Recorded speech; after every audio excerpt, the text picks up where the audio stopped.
Efesios 1:15. Y Faraón soltó a José.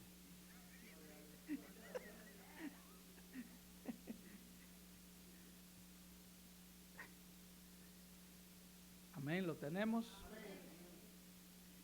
Y dice así la palabra del Señor.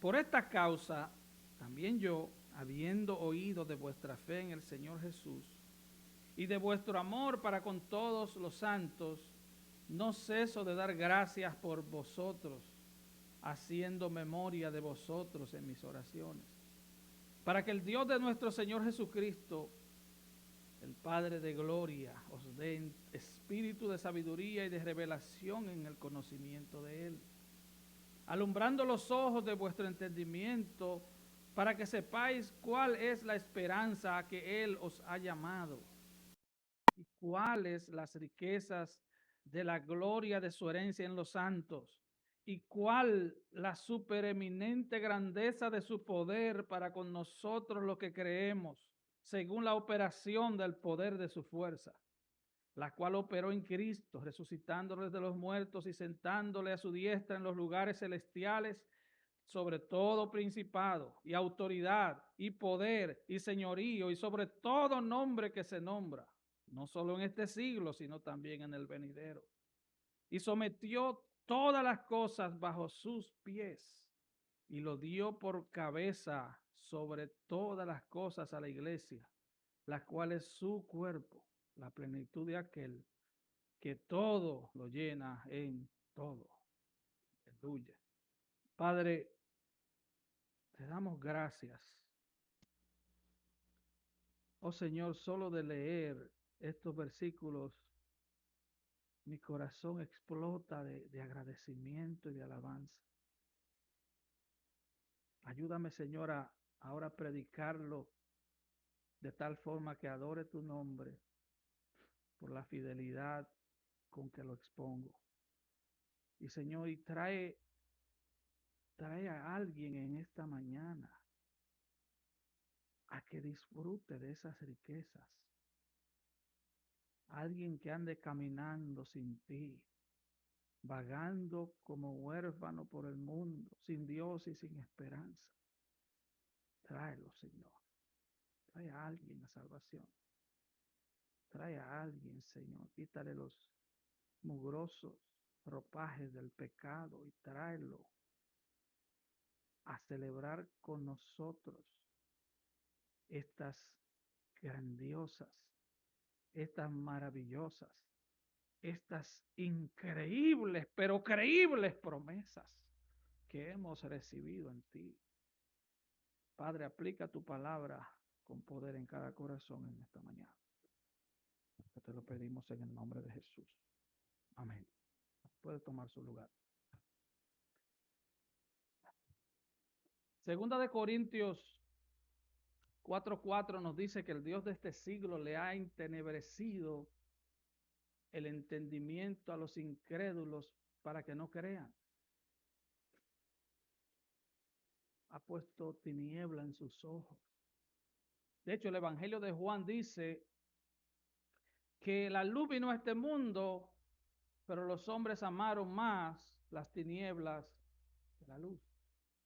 Así que el incrédulo no puede ver la luz de Cristo, pero tampoco quiere verla. Satanás le ha entenebrecido su mente y su corazón. Efesios, la carta que hace ya algunas semanas estamos exponiendo, es una carta que solo leerla nos llena de regocijo, de gozo, porque nos habla de nuestra posición en Cristo. Hemos sido posicionados en Cristo. Pablo comienza en el capítulo 1 describiendo nuestra posición, y aquí él ora para que entendamos esa posición. Luego, en el capítulo 2, él vuelve a hablarnos de cuál es nuestra posición como cristianos, y en el capítulo 3, él vuelve y ora para que entendamos nuestra posición como cristianos. Y es que nosotros no hacemos nada con tener conocimiento intelectuales solamente. Nosotros necesitamos orar para entender lo que leemos. De hecho, por allá por el libro de los Hechos, capítulo 6, los apóstoles dicen, vamos a escoger diáconos y nosotros nos dedicaremos a la predicación y a la oración. Es la labor de un pastor. Predicación y oración. Predicación para que la gente tenga la verdad de la palabra y la reciba en su mente, y oración para que entienda la palabra y la reciba en su corazón. Son hermanos gemelos, inseparables, la palabra y la oración. Ahora, después que Pablo en esta carta nos habla de posición en Cristo y oración para entender la posición, tanto en los capítulos 1, 2 y 3, entonces, ya en el capítulo 4, él comienza con lo práctico. Dice, ya que lo entiendes, ahora comienza a vivirlo. Ya comienza a vivirlo.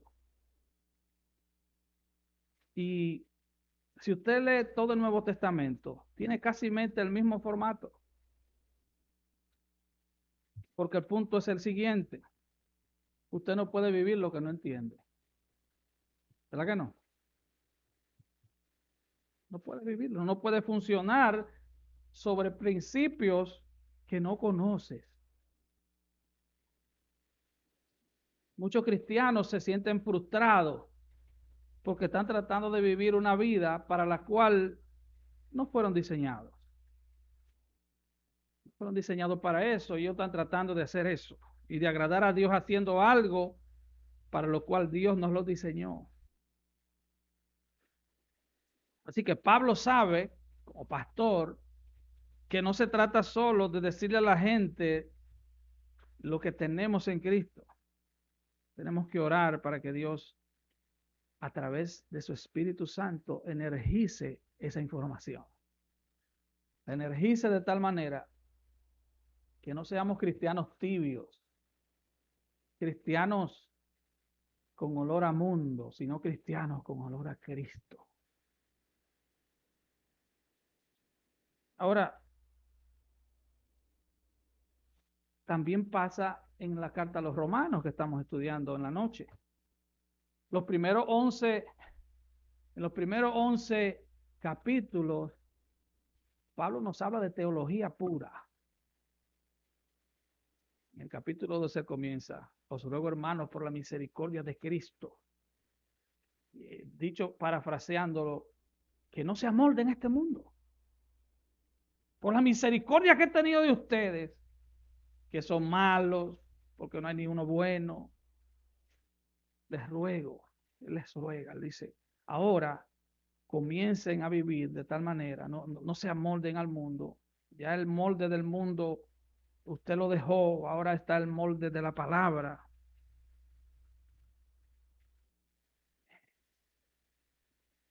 Y nuestra posición comienza Pablo diciendo en Efesios que es que somos santos y fieles en Cristo. Somos santos. Y usted dirá, ¿yo? Sí, la Biblia te llama santo. Si tú eres cristiano, Él te apartó para Él.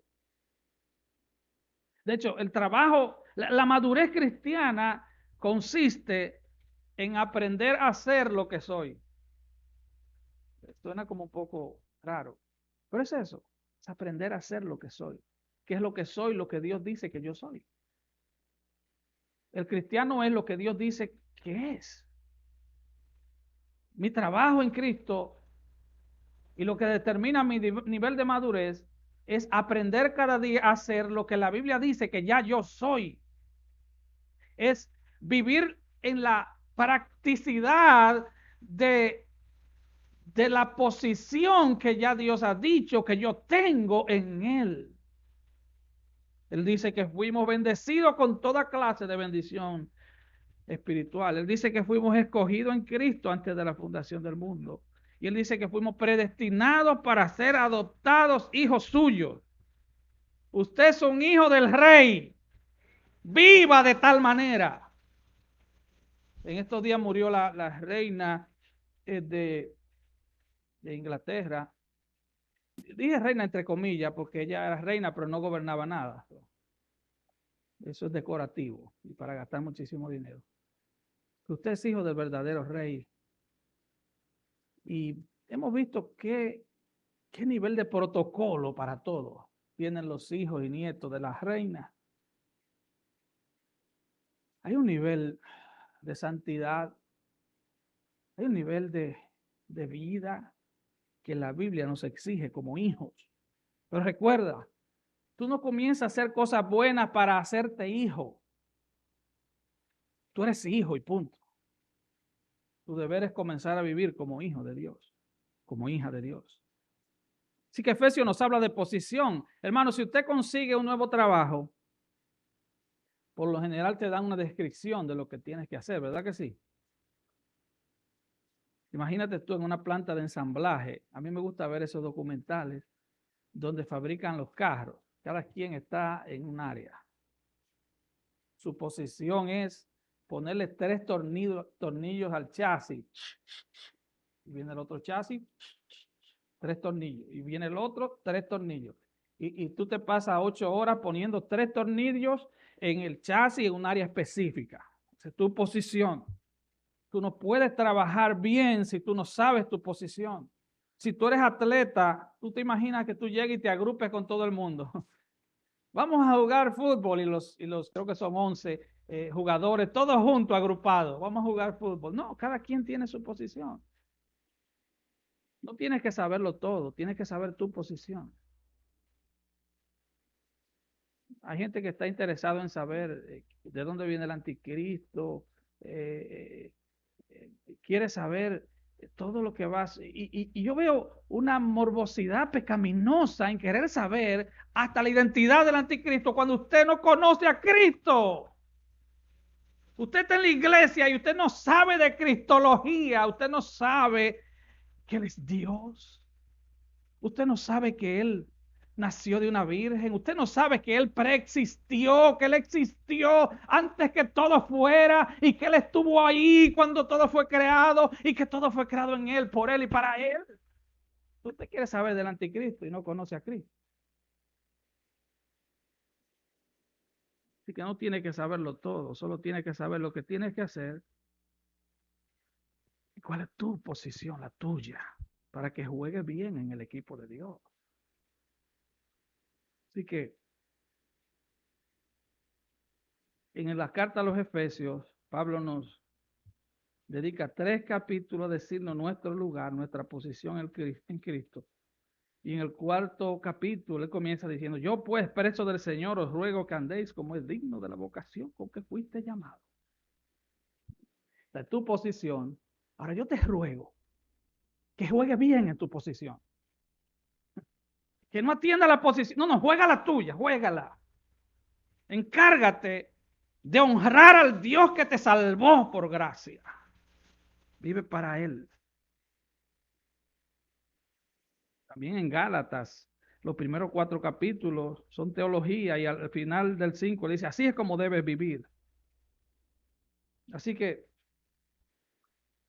en los versículos 15 al 16, Pablo elogia a los creyentes de Éfeso. Y en los versículos 17 al 23, él ora por ellos. Ahora, esto es chocante porque después que a mí me dicen tantas cosas, me dice que fui salvado, escogido antes de la fundación del mundo, que fui predestinado para ser hecho su hijo, que fui bendecido con toda bendición espiritual en los lugares celestiales de Cristo. Yo pensaría en mi mente tan pequeñita que Pablo no diría más nada, porque ya lo tengo todo. ¿Y para qué orar si lo tengo todo? ¿Verdad? Eso en mi mente carnal. Pero no. Él ahora le da gracias, él elogia a los creyentes. Dice: por esta causa. ¿Por cuál causa? Por la herencia que hemos recibido. Él ora por los cristianos en Éfeso porque por pura gracia son poseedores de todas las riquezas que se mencionan anteriormente. Y él da gracia número 1 porque ha oído de la fe en el Señor Jesús que ellos tienen. Él está en una cárcel. pero él está recibiendo información. De hecho, la tarea y uno de los nombres en el griego de pastor es supervisor. La tarea de un pastor es supervisar la vida espiritual. La vida espiritual, no es supervisar otra cosa, la vida espiritual. A mí me interesa tu posición en Cristo. A mí no me interesa si te gusta el café colombiano o el dominicano. A mí me interesa tu posición en Cristo. ¿Cómo vas en Cristo? ¿Cómo está tu fe? ¿Cómo estás creciendo en el Señor? Si quieres dar gracias a Dios por los que creyeron en Jesús como su Señor. Recuerda, tú no puedes creer en Jesús simplemente como tu Salvador. Él es Señor. Señor en griego es kurios, es amo, es dueño. Si tú dices que Él es tu Señor, entonces tú le vas a obedecer. Eso es creer en Cristo como Señor. Yo voy a caminar como que Él es el que manda en mi vida, el que gobierna en mi vida, el que decide en mi vida, aún a costa de mis mismos deseos y voluntad. Y que no podemos decir que una persona es salva si no vive bajo el señorío de Cristo. Bueno, muchísima gente dice que es cristiano. Cualquiera dice que es cristiano. De hecho, el diseño de lo que hoy llamamos iglesia, en su gran mayoría, es para que todo el mundo venga y todo el mundo se sienta contento con su pecado y todo el mundo vuelva. No tiene nada que ver con Cristo. No tiene absolutamente nada que ver con Cristo. Le cantamos la música que ellos quieren, porque el enfoque no está en el Señor. El enfoque está en la gente. Gente, venga pueblo. Porque detrás de la gente usted sabe lo que viene. Dinero. Pero la iglesia del Señor es del Señor. Si no está enfocada en Cristo, si no es para la gloria de Cristo, bueno, dicen en Puerto Rico, cerremos el kiosco, cerremos esto, porque esto es un club social, club 2030 o 3040, qué sé yo. Ahora, él le da gracias a Dios por la fe de los hermanos de Éfeso y él da gracias a Dios por el amor para con todos los santos. Ahora yo le pregunto, ¿a usted le da gracias a Dios por ejemplo, los que nos ministran en la alabanza? Usted se le acerca y le dice, hermano, yo doy gracias a Dios por ti. ¿Cuántas veces usted lo ha hecho? ¿O usted le da gracias a los hermanos que transmiten por Facebook? ¿O usted le da gracias a los diáconos? ¿Usted le da gracias a la hermana que está en la puerta? ¿Usted le da gracias? ¿O usted simplemente consume y se va? Bueno, los verdaderos cristianos aman a los otros cristianos. Usted ha escuchado el cliché, yo te amo en el Señor. Es un cliché. No me gustan los clichés, porque un cliché es algo que repetimos y repetimos y ni sabemos lo que significa. Yo te amo en el Señor. Sí, pero tú no oras por ese hermano. Tú nunca te le acercas y le das la palabra de Dios. Lo amonestas en el Señor, lo corriges en el Señor, lo consuelas en el Señor. Amar en la Biblia es mucho más que un mero sentimiento, una mera atracción o una mera emoción. Amar es acción, es abnegación. Amar es perdón. Amar es cubrir las necesidades de otros. Eso es amar, bíblicamente. El amor que menciona la Biblia es un amor sacrificial. Primera de Juan 3:14 dice Juan, nosotros sabemos que hemos pasado de muerte a vida en que amamos a los hermanos. El que no ama a su hermano permanece en muerte. Así que el amor que decimos le tenemos al Señor es un amor que se refleja en nuestros hermanos. El amor vertical también es horizontal. O sea, tenemos que amar a Dios, pero ¿cuál es la evidencia de que amamos a Dios? Que amamos a los hermanos. Así que la salvación verdadera produce amor verdadero. no ceso de dar gracias a Dios por vosotros, haciendo memoria de vosotros en mis oraciones. Él estaba preso.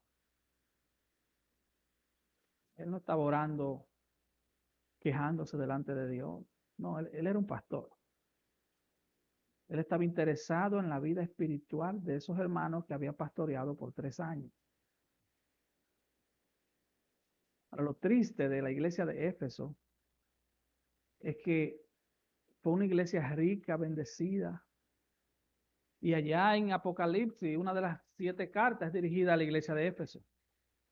Y el Señor le dice, ustedes hacen muchas cosas, ustedes evangelizan,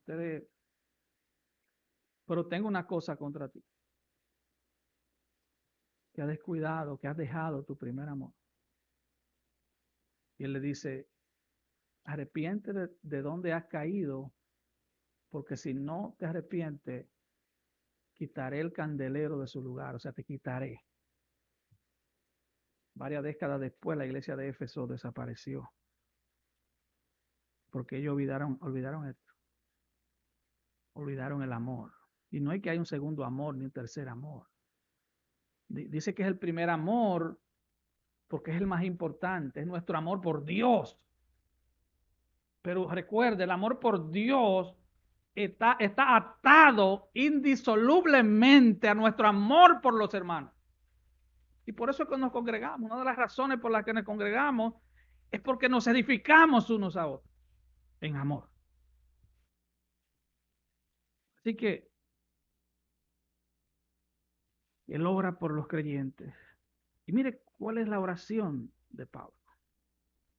Para que el Dios de nuestro Señor Jesucristo, el Padre de gloria, os dé espíritu de sabiduría y de revelación en el conocimiento de Él. Él ha enseñado su posición, pero Él no está conforme con darle la información solamente. Porque la información, si se queda en la mente, no transforma a nadie. O sea, usted puede ser un buen teólogo y terminar en el infierno con buena doctrina. Ahora, eso no es una excusa para que usted no estudie la Biblia. Porque ahí está el otro extremo, el extremo de la vagancia. Que dice, no, yo no leo la Biblia porque yo veo mucha gente que lee la Biblia y está más perdido que el diablo.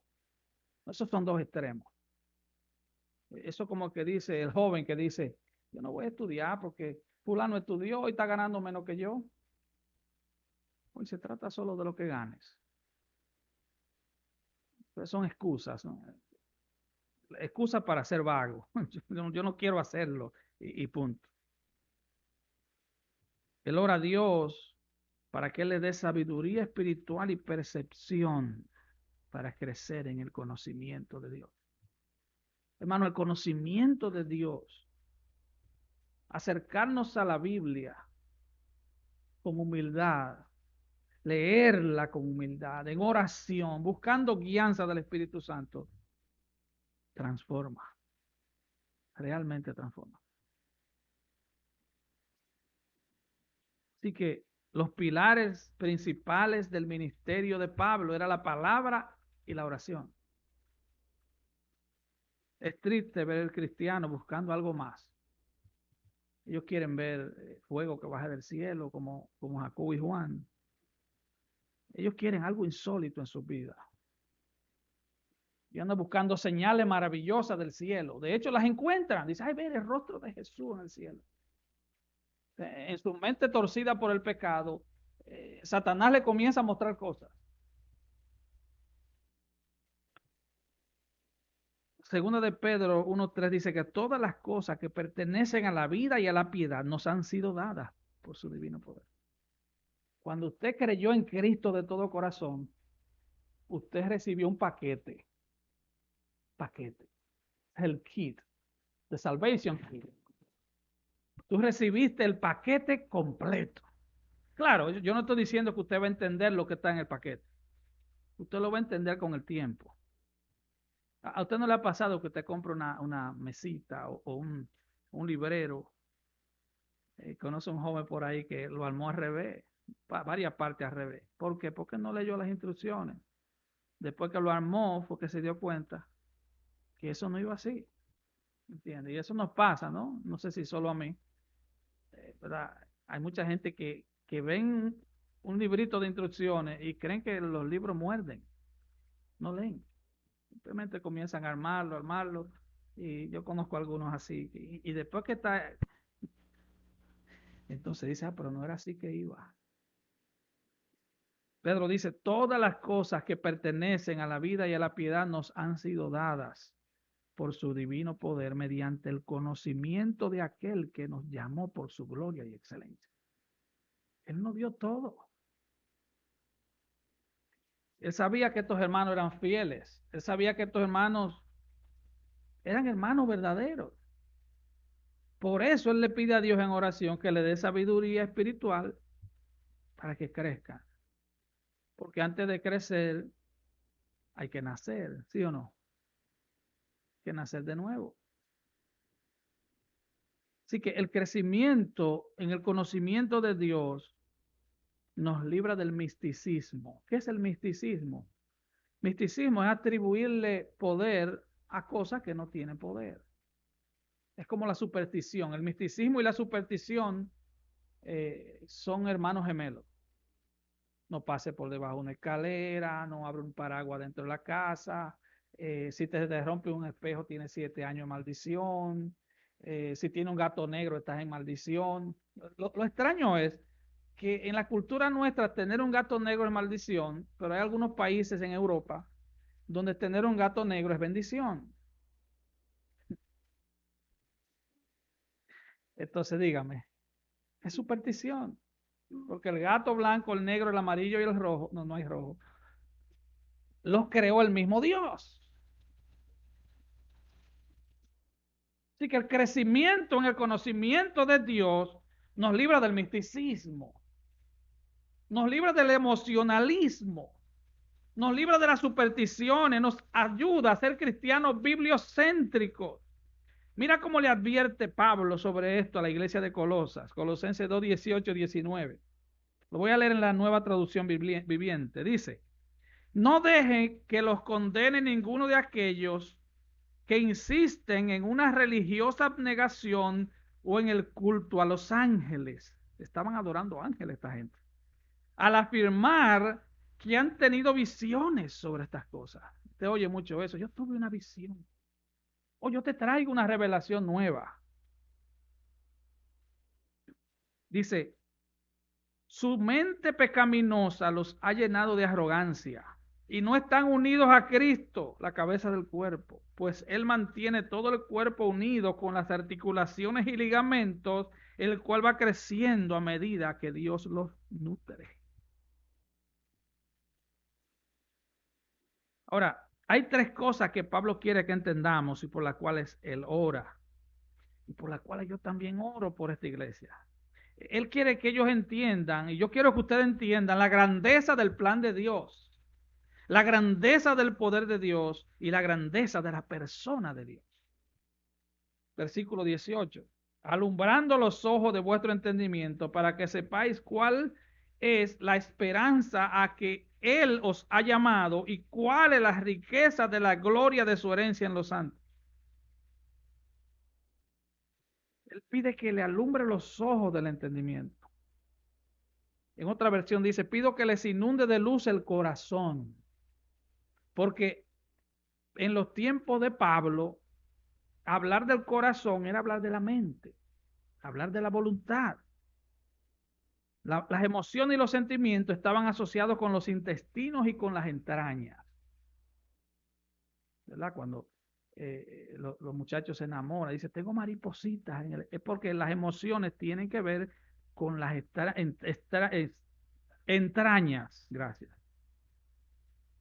Hermano, la vida cristiana es como un tren de 3 vagones.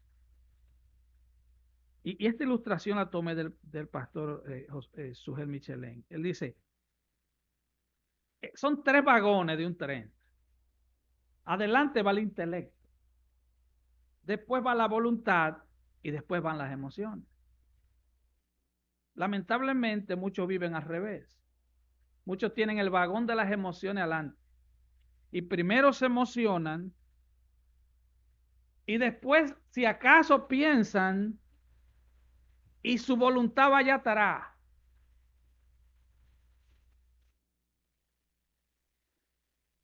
Entonces viven como el adicto de una dosis en otra dosis.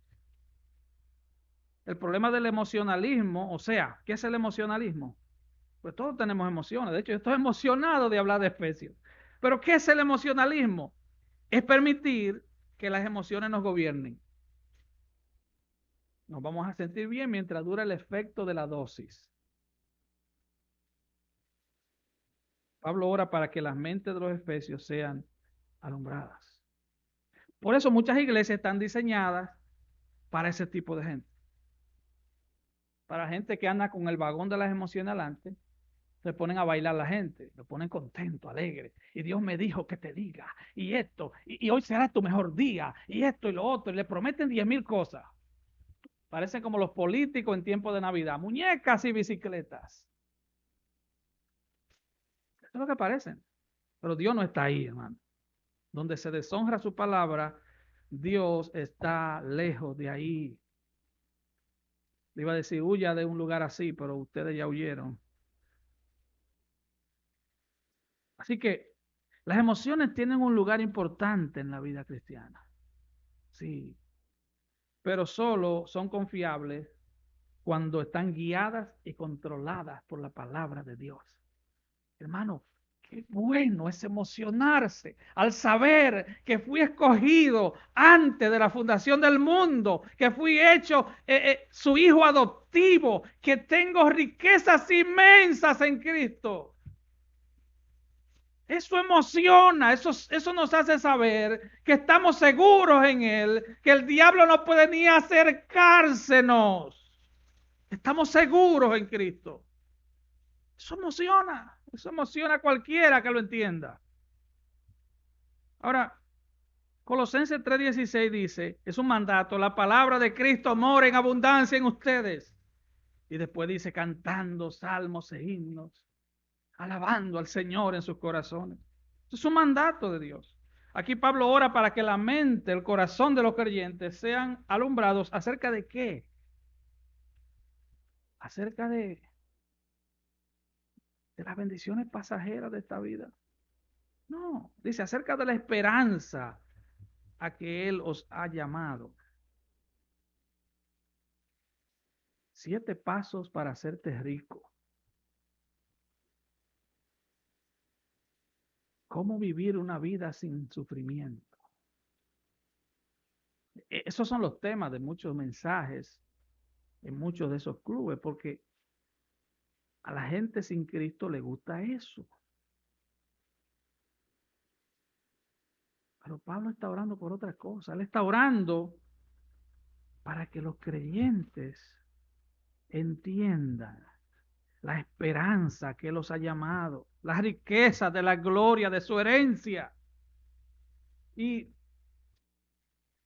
cuál es esa esperanza a la que Él nos ha llamado? ¿Y cuál es la riqueza de la gloria de su herencia? Bueno, eso tiene que ver con varias cosas. La elección, la adopción, la redención, el perdón, la sabiduría, la inteligencia. Fuimos sellados, recuerdan la clase de la predicación el domingo pasado. Fuimos sellados con el Espíritu Santo, con un sello inamovible, con un sello irrompible. Fuimos sellados por el Espíritu Santo. Así que hasta que entendamos quiénes somos verdaderamente en Cristo, es imposible que vivamos una vida de obediencia y de gozo. O sea, si yo no conozco bien mi identidad, yo voy a querer vivir la vida de otro. Como me dijo Oliver una vez, if you have identity problem, si tú tienes problemas de identidad, hermano, lo primero es saber quién yo soy en Cristo. Yo fui escogido cuando no existía nada. Dios no te tiene en un laboratorio. Tú no eres un conejo de laboratorio. Dios no tiene laboratorio. Dios tiene un trono. Él es soberano. Él es rey. Así que solo cuando entendemos esto, sabemos que tenemos seguridad eterna. Y entonces podemos vivir como ciudadanos obedientes del reino de Dios. Ciudadanos obedientes del reino de Dios.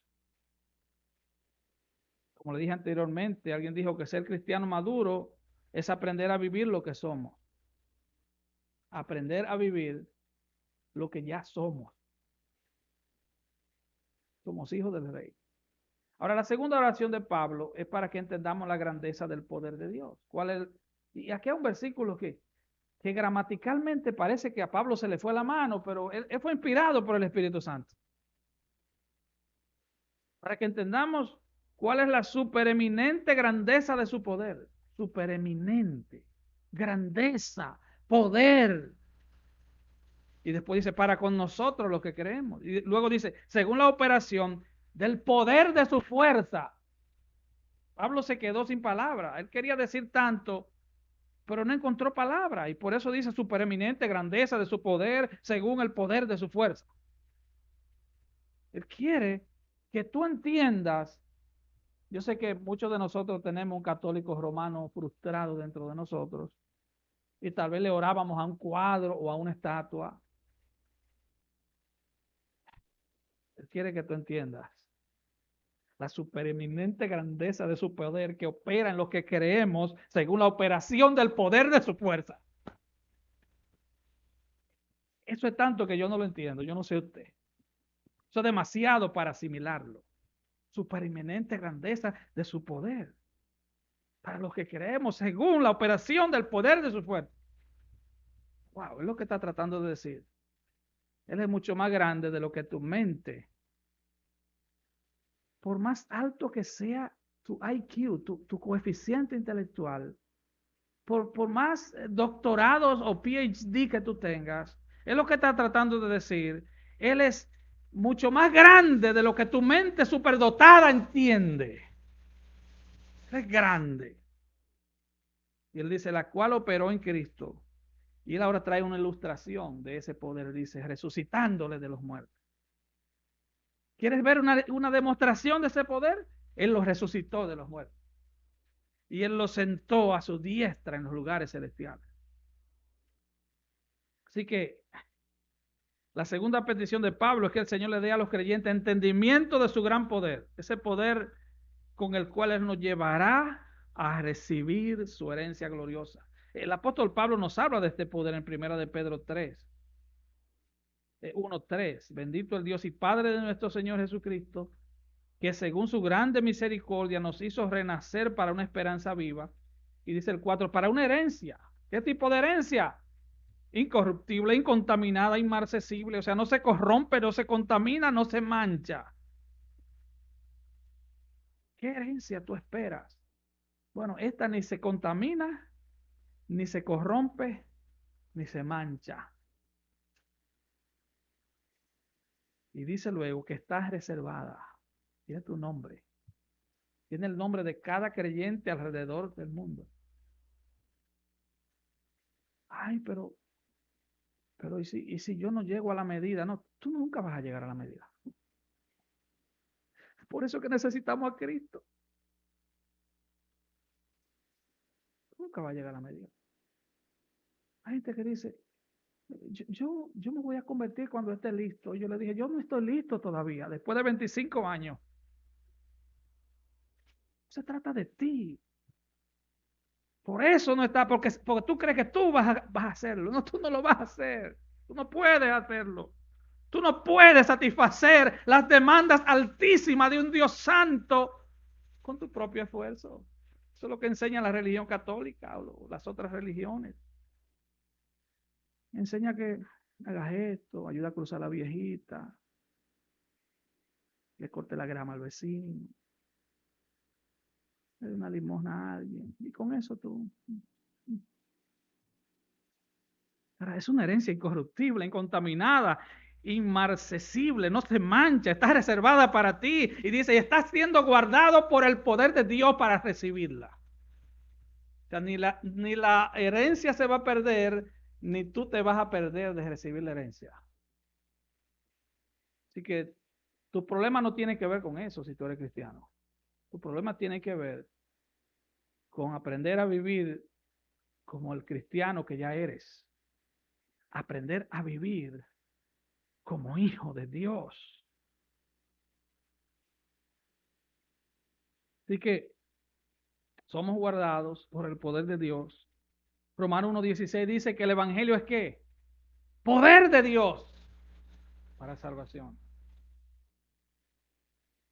Pablo predicaba bajo ese mismo poder, dice Colosenses 1:29, para lo cual también trabajo luchando según la potencia de Él. Y dice, la cual actúa poderosamente en mí.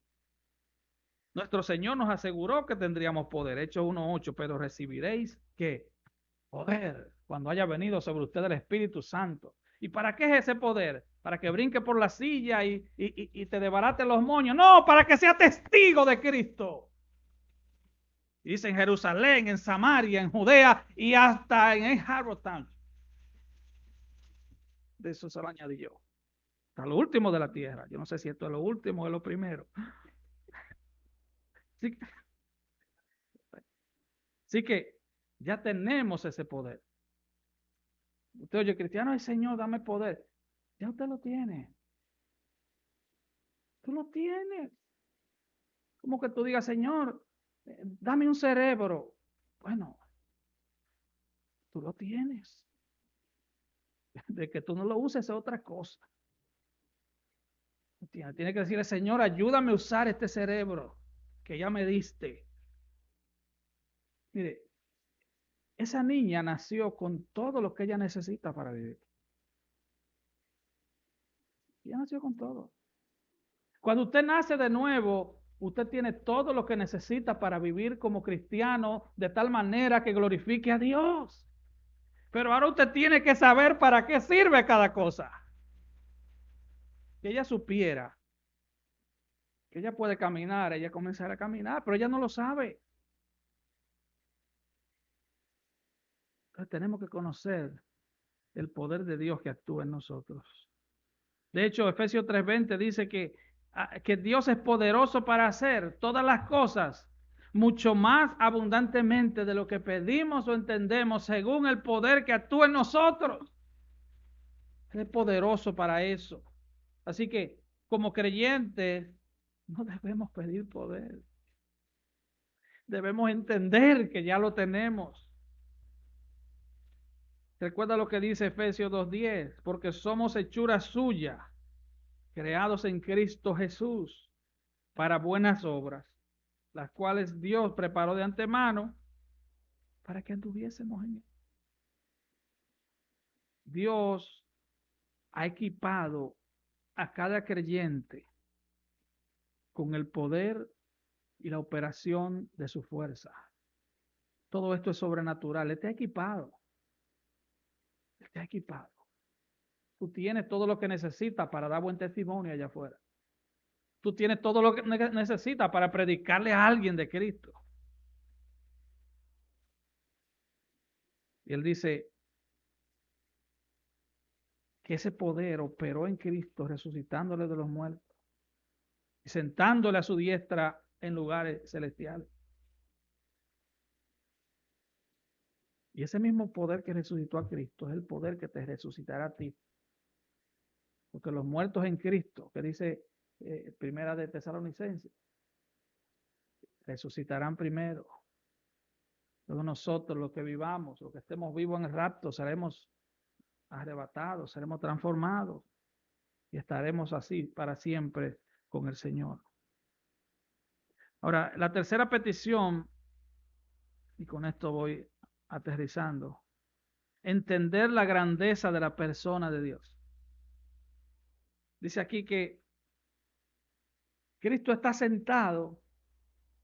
Cuando dice sentado es gobernando. Exacto. Sobre todo principado. Principado es ángeles y demonios. no importa el rango, sobre toda autoridad, gobernantes, reyes, sobre todo poder, sobre los multibillonarios de la tierra y sobre todo nombre que se nombra, por si se le quedó alguno. Dice, no solo en este siglo, sino en el venidero. Él no solo está por encima de todas las cosas y seres, sino sobre todo lo que pareciera estar fuera de su alcance. Él está sobre Satanás, él está sobre el sistema del mundo que él maneja, él está por encima de ángeles santos y ángeles caídos. Él está por encima de hombres salvos y hombres no salvos, tanto en el tiempo como en la eternidad. Él está por sobre todos los nombres, títulos, rangos, niveles, jerarquías, poderes, jurisdicciones en el universo. Su poder no tiene límites. Él es real gobernante. Él no es como los reyes de Inglaterra, España. No, no, él es rey, él gobierna.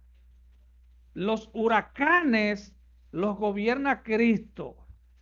Si usted no lo sabía, el COVID-19 se rinde ante el Señor y solo ante el Señor. Los falsos profetas que lo cancelaron cuando comenzó quedaron avergonzados.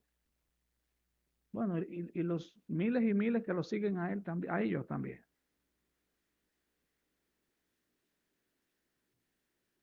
Así que dice que Dios el Padre lo dio por cabeza sobre todas las cosas a la iglesia.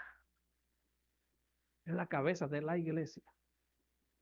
Por eso la iglesia es el especial tesoro de Dios. La iglesia es la novia que Dios le buscó al hijo. En los tiempos antiguos, los padres le buscaban novia a los hijos o a las hijas. La iglesia es la novia de Cristo. Él se la buscó. Y él está completando esa novia. Por eso la petición de Hechos 2 es, o no la petición, sino la afirmación. El Señor añadía cada día a su iglesia los que habían de ser salvos. Por eso en Juan 17 Jesús repite, los que me diste. Señor, yo oro por los que me diste. ¿Cuáles fueron los que el Padre le dio al Hijo? O tú y yo, todos los cristianos, los que le diste. Cada cristiano es un regalo del Padre al Hijo. Ahí no hay lugar para depresión, hermano. Ahí no hay lugar para tristeza. Todo lo demás pierde color cuando entendemos eso. Pero si todo esto es glorioso,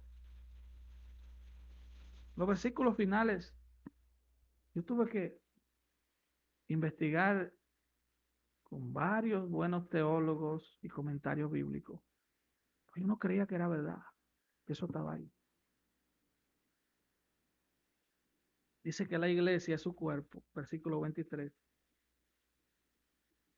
Y que la iglesia es la plenitud de aquel. O sea, la iglesia es la plenitud de Cristo. Y aquí estoy pisando tierra bien escabrosa, porque lo que Pablo está diciendo, oiga esto, los creyentes estamos completos en Cristo, dice Colosenses 2:10.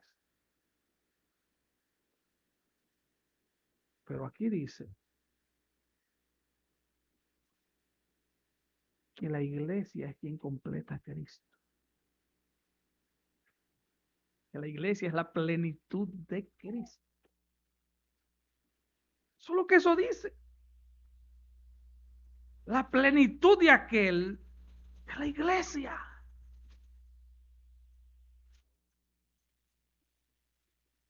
El teólogo dijo, Cristo estará completo cuando la iglesia sea levantada. Como un cuerpo es completo cuando todos sus miembros están en él.